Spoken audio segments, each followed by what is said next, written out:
ಎಷ್ಟು ಬೆಲೆ ಕಟ್ಟೋದು ಹೇಳಿ? ಬೇಕಾದವ್ರನ್ನ ಕರೆದು ಉಣಿಸಿದ್ರಲ್ಲ, ಇದೇ ಪ್ರೇಮ, ಇದೇ ಧರ್ಮ, ಇದರ ಬೆಲೆ ಎಷ್ಟಂತ ಹೇಳೋದದ ಹೇಳಿ? ಒಬ್ಬ ಪಾಶ್ಚಿಮಾತ್ಯ ಫ್ರಾನ್ಸ್ ದೇಶದ ಒಬ್ಬ ಮನುಷ್ಯ ಈ ದೇಶಕ್ಕೆ ಬಂದಿದ್ದ. ಅವನಿಗೆ ಭಾಷೆ ಬರುವುದಿಲ್ಲ, ಇಂಗ್ಲಿಷ್ ಇಲ್ಲ, ಫ್ರೆಂಚ. ಈಗ ಹೊರಟಿದ್ದ, ಮುಖ ಬಾಡಿತ್. ಒಂದು ಗುಡಿಸಲ ಕಂಡಿತು. ಆ ಗುಡಿಸಲದ ಸಮೀಪದಲ್ಲಿ ಒಬ್ಬ ಮುದುಕೆ ಕೂತಿದ್ಲು. ಆಕೆ ಈ ಮನುಷ್ಯನ ಕರೆದು ನಿನ್ನ ಹೆಸರೇನು ಅಂತ ಕೇಳಲಿಲ್ಲ. ಆಕೆ ಹೇಳಿದ್ಲು, ನಿನಗೆ ಬಹುತರ ಹಸಿವಾದಂಗೆ ಕಾಣಿಸ್ತದ, ನಿನ್ನ ಮುಖದ ಮೇಲೆ ನೋಡಿದ್ರೆ ನನಗೆ ಗೊತ್ತಾಗ್ತದ ಅಂದ್ಲು. ಆಕೆಯ ಭಾಷೆ ಅದ ಫ್ರೆಂಚ್ ಭಾಷಾ ಮೀರಿದ ಭಾಷೆ, ಆಂಗ್ಲ ಭಾಷಾ ಮೀರಿದ ಭಾಷೆ. ಕಣ್ಣನ್ನ ಮುಖವನ್ನ ನೋಡಿ ಹಸದಾನ ಅಂತ ತಿಳ್ಕೋತಾಳಲ್ಲ, ಇದ್ಯಾವ ಭಾಷೆ? ಪ್ರೇಮದ ಭಾಷೆ ಇದೆ. ಕೂಡಿಸಿದ್ಲು, ಬಿಸಿ ಬಿಸಿ ಹಾಲ ಕೊಟ್ಲು, ಹಣ್ಣ ಕೊಟ್ಲು. ಆ ಬಳಿಕ ಅವನು ತಲೆ ಮೇಲೆ ಕೈ ಇಟ್ಟು ಹೇಳಿದ್ಲು, ಯಾವಾಗ ಈ ದಾರ್ಯಾಗ ಬರ್ತೀಯಲ್ಲ, ಹಸದ ಬಾ, ನನ್ನಲ್ಲಿ ಹಾಲಿರ್ತದೆ ಅಂತ. ಇದು ಪ್ರೇಮ. ಆತ ಬರದಾನ ತನ್ನ ಪುಸ್ತಕದಲ್ಲೇ, ನಾನು ಪ್ರೇಮ ಅನ್ನುವ ಅದ್ಭುತ ಸಂಪತ್ತನ್ನ ಕಂಡದ್ದು ಭಾರತ ದೇಶದ ಹಳ್ಳಿಯೊಳಗ ಅಂತ ಹೇಳಿ.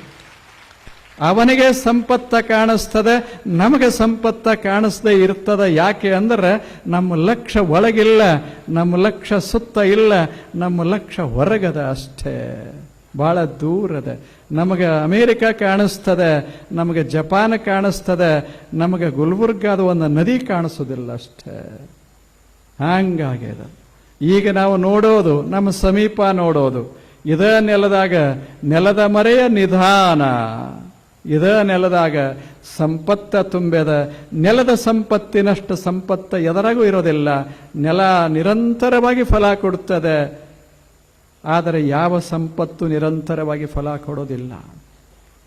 1 ಟನ್ ಗೋಲ್ಡ್, 1 ಟನ್ ಬಂಗಾರ ನೀವು ಎಷ್ಟು ವರ್ಷ ಇಟ್ಟರು 1 ಟನ್ ಇರ್ತದೆ, ಇನ್ನ ಕಡಿಮೆ ಆಗಬಹುದು.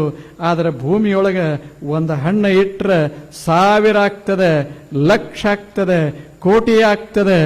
ಯಾವುದು ಅದ್ಭುತ? ಇದೇ ಪವಾಡ, ಇದು ಪವಾಡ. ನಾನೊಂದು ಹೂವ ಹಿಂಗೆ ಕೊಟ್ರೆ ಪವಾಡ ಅಂತ ನೀವು ಅನ್ಬೋದು. ಇದು 1000 ಹೂಗಳನ್ನು ಕೊಡ್ತದೆ, ಲಕ್ಷ ಹೂಗಳನ್ನು ಕೊಡ್ತದೆ, ನಿರಂತರವಾದ ಹೂಗಳನ್ನು ಕೊಡ್ತದೆ, ಮಣ್ಣಾಗಿಂದ ತೆಗೆದು ಕೊಡ್ತದೆ. ಪವಾಡ ಅಲ್ಲೇನು, ಇಟ್ ಇಸ್ ಎ ಮಿರಾಕಲ್. ಇದು ದೊಡ್ಡ ಪವಾಡ. ಜಗತ್ತೇ ಒಂದು ಅದ್ಭುತವಾದ ಪವಾಡ. The whole world is a miracle. Whatever is happening here is a miracle. ಅದ್ಭುತವಾದದ್ದು ನಡೆದದ ಈ ಜಗತ್ತಿನೊಳಗೆ. ನೋಡೋ ಕಣ್ಣಾಗಬೇಕು, ಅದನ್ನು ಆನಂದಿಸುವ ಮನಸ್ಸಾಗಬೇಕು. ಜಗತ್ತು ಬಡವಲ್ಲ, ನಾವು ಬಡವರಾಗಿವೆ ಅಷ್ಟೆ. ಇಂಥ ಬಡತನವನ್ನು ತೆಗೆದು ಹಾಕೋದದೆ. ಅದಕ್ಕಾಗಿ ಒಂದಿಷ್ಟು ಮನಸ್ಸ ಮಾಡೋದದ. ಆ ಮನಸ್ಸ ಮಾಡೋದಕ್ಕಾಗಿಯೇ ಒಂದಿಷ್ಟು ಭೂಮಿಯನ್ನ ಪ್ರೀತಿಸಬೇಕು, ನೀರನ್ನ ಪ್ರೀತಿಸಬೇಕು, ಗಾಳಿಯನ್ನ ಪ್ರೀತಿಸಬೇಕು, ಸ್ವಚ್ಛಂದವಾದಂಥ ಸೂರ್ಯನ ಬಿಸಿಲನ್ನ ಪ್ರೀತಿಸಬೇಕು.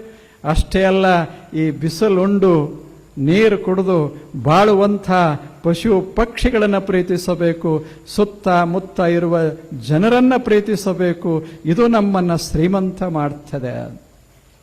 ಥಾಮಸ್, ಇದೊಂದು ಸಣ್ಣ ಘಟನಾ. ಇದು ಥಾಮಸ್ ಜೆಫರ್ಸನ್ ಅಂತಾಗಿ ಹೋದರು. ಅಮೇರಿಕಾ ದೇಶದ ಪ್ರೆಸಿಡೆಂಟ್, ಬಹಳ ಪ್ರಭಾವಿ ಪ್ರೆಸಿಡೆಂಟ್. ಆತನನ್ನು ಬಹಳ ಗೌರವಿಸ್ತದ ಅಮೇರಿಕಾ ದೇಶ. ಆ ಜೆಫರ್ಸನ್ ಹೆಂಗ ಅವನ ಜೀವನದಾಗ ಒಂದು ಸಣ್ಣ ಘಟನಾ ನಡೆದು ಹೋಗ್ತದೆ. ಆತ ಒಂದು ಸಲ ದಣದಿರ್ತಾನೆ. ರಾತ್ರಿ ಅವನಿಗೆ ವಿಶ್ರಾಂತಿಗೆ ಬೇಕಾಗಿರ್ತದೆ. ಒಂದು ಹೋಟೆಲ್ಗೆ ಬರ್ತಾನೆ. ಅವ ಹೆಂಗೆ ಕಾಣಿಸ್ತಿರ್ತಾನಂದ್ರೆ ಒಬ್ಬ ಒಕ್ಕಲಿಗನಂಗೆ ಕಾಣಿಸ್ತಿರ್ತಾನೆ. ಒಬ್ಬ ಪ್ರೆಸಿಡೆಂಟ್ ಒಕ್ಕಲಿಗನಂಗೆ ಕಾಣಿಸ್ತಿರ್ತಾನ. ಒಬ್ಬನೇ ಬಂದಿರ್ತಾನ. ಅವ ಹಂಗೆ ಕಾಣಬೇಕಾದ್ರೆ ಏನು ಮಾಡಿರಬೇಕು ವಿಚಾರ ಮಾಡಿ. ಅಮೇರಿಕಾದ ಪ್ರೆಸಿಡೆಂಟ್ ಹೋಗಲಿ, ನಮಗೊಂದು ಒಂದು ಸಣ್ಣ ಹಳ್ಳಿಯ ಪ್ರೆಸಿಡೆಂಟ್ ಮಾಡಿಬಿಟ್ರೆ ನಾವು ಬದಲಾಗ್ತೇವೆ. ಅಮೇರಿಕಾ ದೇಶದ he looked like a farmer.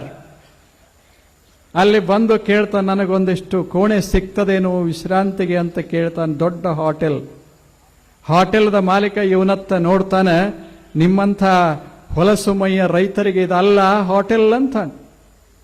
ಅವ ತಿರುಗಿ ಹೋಗ್ತಾನೆ. ಆ ಬಳಿಗೆ ಗೊತ್ತಾಗ್ತದೆ ಇವನಿಗೆ, ಇವ ಥಾಮಸ್ ಜೆಫರ್ಸನ್ ಅಂತ ಗೊತ್ತಾಗ್ತದೆ. ಗಾಬರಿ ಆಗ್ತಾನೆ.